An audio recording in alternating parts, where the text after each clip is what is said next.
Satyabhama Institute of Science and Technology, Chennai. Satyabhama Institute of Science and Technology, Chennai. தமிழகம் மட்டுமல்ல, கடவுளின் தேசம் என அழைக்கப்படும் கேரளாவிலும் வெயிலின் தாக்கம் அதிகரித்து வருகிறது.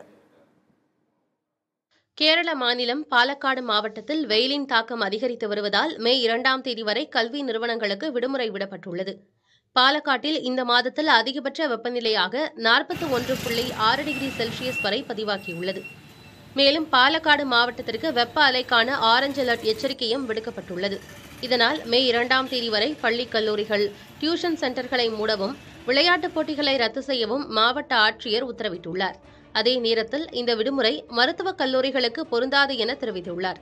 வெயில் காலத்தில் முதியோர், கருவுற்ற பெண்கள் கவனமாக இருக்கவும் பாலக்காடு மாவட்ட ஆட்சியர் கேட்டுக் கொண்டுள்ளார்.